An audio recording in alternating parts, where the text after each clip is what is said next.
Gastão Monnet, ele tem a perspectiva bem economicista, né, ele considera que o pensamento único,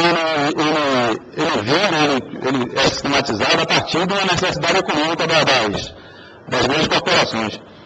E aí ele vai dar essa... Eu deixei um pouquinho grande assim, mas é sempre interessante a gente tá vendo as coisas mais ou menos do jeito que estão sendo escritas por eles. O que é pensamento único? A tradução em termos ideológicos de pretensão universal dos interesses de um conjunto de forças econômicas, particularmente as do capitalismo internacional. Se pode dizer que está formulado e definido a partir de 1944, quando houve a reunião de Bretton Woods. Né? Alguns intelectuais de direito americanos e europeus se reuniram no Bretton Woods. Né? E Bretton Woods, se não me engano, é no Canadá, lá nas montanhas, coisa bonita. Lá os caras se reuniram e começaram a discutir lá o que fazer para tornar as coisas melhores para o grupo de capitalistas, o grupo das pessoas que detêm o poder econômico. Na verdade, suas fontes econômicas e monetárias, Banco Mundial, Fundo Monetário Internacional, Organização de Cooperação e Desenvolvimento, OCDE, né, que se chama Organização de Cooperação e Desenvolvimento Econômico, que dá dinheiro para os africanos, e quando os africanos estão passando fome, eles vão lá e solidariamente, né, eles vão lá e dão de comer para os africanos. Comissão Europeia, Banco da França, etc., que mediante seu financiamento colocam a maior parte dos centros de investigação, universidades, fundações, a serviço de suas ideias em todo o planeta. Eu não vou brincar. E acho que a finalidade não acha que todas essas organizações aí e as corporações, McDonald's, Shell, Companhia Exxon e Companhia Limitada, elas tomam sistematicamente todo investimento nessas universidades para fazer com que todo o pensamento venha em relação a determinado tipo de pensamento. É o que ele vai dar a ideia do pensamento único. De comportamento uniforme, uniformizando comportamentos. Esta opinião é produzida pelas principais órgãos de informação econômica, principalmente pelas bíblias dos investidores e especuladores da Bolsa de Valores. As bíblias que leram tudo errado aí agora. E está tudo se desmenguando. Wall Street Journal, Financial Times, The Economist, etc. E a agência Reuters. Que não por acaso sendo propriedade de grandes grupos industriais financeiros. Aí, obviamente, eles tinham que dizer que é tudo de divulgação daquela forma que estava sendo feito. Já que eles são propriedade da própria elite que detém poder. Em quase todos os lugares do planeta, faculdades de ciências econômicas, jornalistas, ensaístas e políticos examinam cuidadosamente os principais mandamentos destas novas tábuas. E eu já usando esses mandamentos. Vamos lá para Castoriadis. Castoriadis já tem uma visão um pouco mais parecida com aquela do que ele falou no instante, né, a coisa mais comportamental.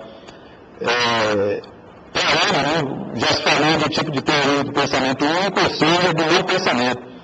Ele é realmente único no sentido de ser o primeiro tipo de pensamento que é um não pensamento integral. Quer dizer, fortalecendo que as pessoas não pensem, né? As pessoas simplesmente têm o bonitinho aí, a pessoa não existe e não pensa, a pessoa assiste, né? Vai assistindo tudo em prol de quem está no poder. Ele tem uma visão, qual é a ideologia liberal em tempos áureos, né? Porque na verdade ele diz que isso aí já é o supra-sumo do liberalismo. O liberalismo chegou num ponto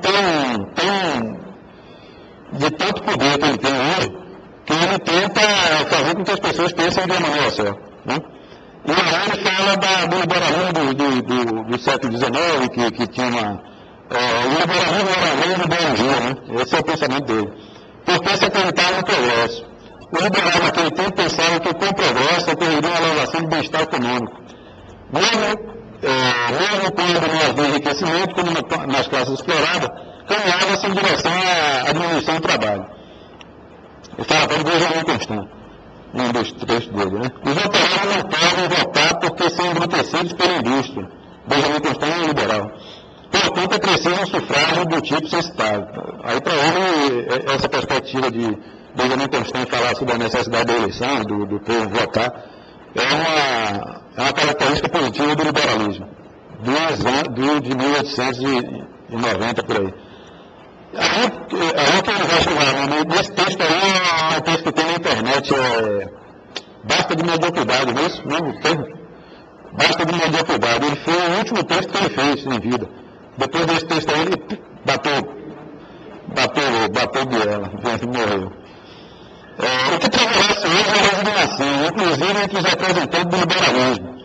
Qual é, afinal, o grande tema do momento? Aí ele diz, talvez seja ruim, mas a outra alternativa seria pior.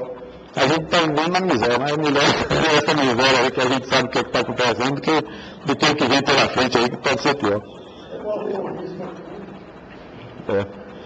E ainda dos gulags, da crise da União Soviética. Se a gente fizer muita onda, acaba indo na direção de outro gulag, né, que eram as prisões russas, né, da antiga União Soviética. Da antiga União Soviética, né? Parece que foi outro dia, né? É isso que existe por trás desse esgotamento ideológico. O dele só sairemos se uma crítica poderosa ao sistema realmente viesse ressurgir, junto com o renascimento e atividade da participação das pessoas. E nós Chomsky ele fala do consenso, né, que é buscado desde o período da Primeira Guerra, por essa elite que detém o poder, e ela vai conseguir esse consenso, e eu acho que conseguiu já, inclusive. Eu tenho uma perspectiva um pouquinho cética com relação a essa luta, mas a gente está aí, né, na batalha. Eles conseguiram, né, o consenso. Hoje, esse consenso, ele diz aqui, e Chomsky diz, se você pode controlar as pessoas pela força, não é tão importante o que elas pensam ou sentem. Mas se você perde a capacidade de controlar as pessoas pela força, torna-se mais necessário controlar suas atitudes e opiniões. Como é que vai se controlar as atitudes e opiniões das pessoas? Através da mídia, né? Aí vai entrar nós podemos ver a doutrina, né, em ação. Aí você vai ver eu escrevi umas coisinhas aqui. Você vai ver obrigado. Na verdade você tem, por exemplo, dois governos, o governo de esquerda entra, o novo não entrou. Continua a mesma tese de que o Banco Central tem que ser independente. Continua a mesma tese da direita, de afirmação, de que o superávit tem que ter um superávit primário alto, um percentual alto, para poder pagar a dívida externa, para poder pagar isso tudo. Isso é o que o Ignacio Romanov vai dizer. Você, na realidade, você chegou ao ponto de, quando você tem a possibilidade da esquerda chegar ao poder, ela já não é mais esquerda. Ela deixou de ser esquerda porque, na verdade, ela está pensando a mesma coisa. Economicamente, ela está pensando a mesma coisa que a direita. Na verdade, existe um pensamento só, né? Alguns dos elementos desse pensamento só são esses aí. Banco Central é independente, superávit primário alto. Isso é todo mundo, até os africanos miseráveis estão pensando assim, aqui na América Latina está pensando assim, na Europa está pensando assim, na Austrália, no Tibete, no Timor e complementar. Se tornou uma religião cheia de dogmas, cheia de paradigmas. Aí entra o dia a dia, né, da gente. Onde é que a gente está vendo essa religião, esses dogmas funcionando? Aí eu coloquei no jornalismo, na novela, no cinema, trabalho, escola. No jornalismo, eu dei uma indicação aí. As pessoas acreditam numa forma de fazer um jornalismo só. Aí tem o Bourdieu, um sociólogo francês, ele diz o seguinte, que hoje o jornalismo é baseado numa pequena frase que ele fala de fast thinking, em inglês, né? Pensar rápido. Aí você joga informação com uma porra. Você joga, o Jornal Nacional deve apresentar notícias de 2 minutos. Você não pode passar de 2 minutos para, né? Se passar de 2 minutos, as pessoas se chateiam e mudam de canal.